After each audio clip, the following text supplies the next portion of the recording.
नमस्कार, स्वागत है आप सभी का भारत पोस्ट के डिजिटल प्लेटफॉर्म पर।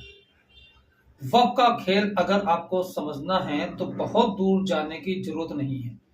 एक केस स्टडी के तौर पर संभल को ले लीजिए। इससे बेहतरीन केस स्टडी पूरे भारत में आपको नहीं मिलेगी वक्त को लेकर। संभल शहर कुल जमा 5 वर्ग किलोमीटर में बसा हुआ है। 5 वर्ग किलोमीटर।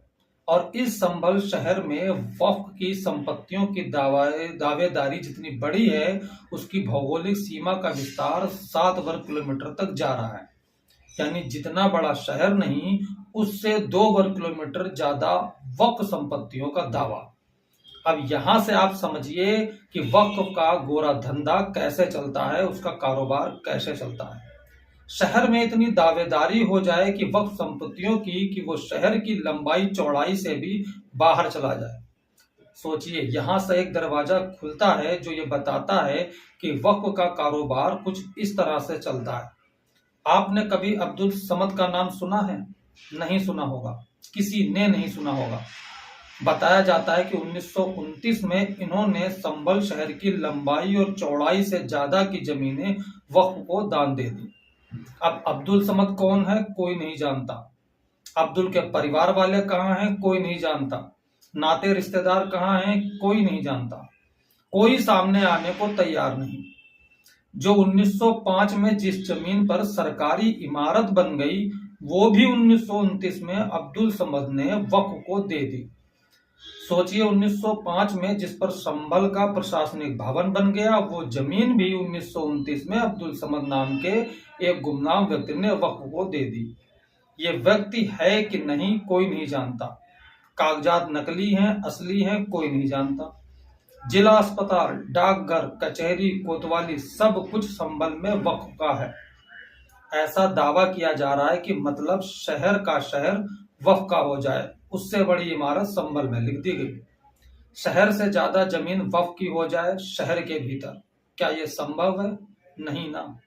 इसका मतलब ये सब झूठ है। 1 ड्रम पानी है, कुल जमा उसमें 1.5 ड्रम पानी की दावेदारी कैसे हो सकती है? नहीं हो सकती ना। संभल में ये वही कर बैठे, वक्फ के करता धरता। और ये राज राज ही रहता, खुलता भी नहीं। लेकिन वक्फ का वक्त खराब कह लीजिए या फिर संभल का पुनर्जन्म कह लीजिए। अभी कुछ दिन पहले समाजवादी पार्टी की एक उच्च स्तरीय प्रतिनिधि मंडल संभल गया था। दंगों की जो घटना हुई थी और पत्थरबाजी हुई थी, उन पत्थरबाजों के परिवारों से मिलने जुलने। विधानसभा में नेता प्रतिपक्ष माता प्रसाद पांडे उसकी अगुवाई कर रहे थे। उसमें वहां के सांसद जियाउर रहमान बर्ग भी थे, इकरा हसन और तमाम लोग समाजवादी पार्टी के थे। तो ये सब लोग डीएम से भी मिलने गए। वहां के डीएम राजेंद्र पेंसिया हैं। इन्होंने डीएम साहब को वक्फ से जुड़े कागजात सौंपे और कहा, ये तो भाई जाती हो रही है। कहा, जमीन तो सब वक्फ की है। अब वक्फ के कागजात जब डीएम साहब के हाथों आ गए, राजेंद्र पेंसिया के, तो उन्होंने इसकी जांच पड़ताल कराने के लिए एक 3 सदस्यीय प्रशासनिक समिति बना ली। समिति ने जांच पड़ताल की तो ये रहस्य खुले, जिन पर मैं आपको कुछ बता रहा हूं। 5 वर्ग किलोमीटर के धरातल पे बसा संभल शहर, उसमें 7 वर्ग किलोमीटर जमीन वक्फ की यह दावा किया गया। तो जब यह पाया गया कि दावा फर्जी है, वक्फ के कागज फर्जी, जो कहा जा रहा है कि इस व्यक्ति ने जमीन दे दी, उसका कुछ अता पता नहीं, उसके परिवार का अता पता नहीं, कुल गोत्र वंश का अता पता नहीं, तो डिस्ट्रिक्ट मजिस्ट्रेट ने कहा, इन सभी के खिलाफ एफआईआर कराओ। अब कुछ लोगों के खिलाफ एफआईआर दर्ज हुई तो जांच और सघन हो गई। अब जांच हो रही है आपराधिक मामले की, फर्जी दस्तावेज तैयार करने की। उस जांच में क्या होगा, कितने लोग जेल जाएंगे, कितने लोग दंड पाएंगे, वो सब बात की बात है, अलग का विषय है वो। लेकिन वक्फ के काम करने की जो इसकी शैली है, उसको समझने के लिए संभल की यह घटना आंख खोल देने वाली है। जिसने वक्फ की जमीन, उसकी हैसियत क्या थी, उसने कैसे कैसे की, उसका वारिस, वो इन जमीनों का मालिक कैसे हुआ, कुछ कोई बताने को तैयार नहीं। फिर उसका परिवार वंश कहाँ विलुप्त हो गया, वो प्रकट क्यों नहीं हो रहे, कोई भी बताने को तैयार नहीं इस मामले में। और लाख टके का सवाल ये, सबसे बड़ा जो सवाल है, कि जितनी जमीन संभल में है ही नहीं, उससे ज्यादा की दावेदारी वक्फ की संभल के भीतर है। मतलब इससे ज्यादा धूर्ततापूर्ण प्रपंच आपको शायद कहीं भी देखने को नहीं मिलेगा।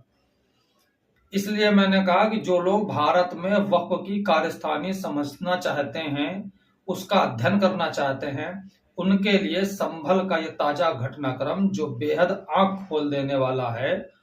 ये तो भला हो वहां के डिस्ट्रिक्ट मजिस्ट्रेट राजेंद्र पेंसिया का, जो कमर कस के बिल्कुल वहां खड़े हुए हैं और उन्होंने फर्जीवाड़े का उद्घाटन कर दिया, इसको बेनकाब किया और ऐसे काम करने वालों के लिए मुकदमा अलग से दर्ज करा दिया। अन्यथा ये चलता रहता। वक्फ की ऐसी स्थिति आ गई, जो हमें पसंद आ जाए वो हमारी, और इसके आगे जितनी जमीन नहीं है उस पर भी दावेदारी हमारी। तो ये वक्फ का पूरा कारिस्तानी था जो संभल में हुआ।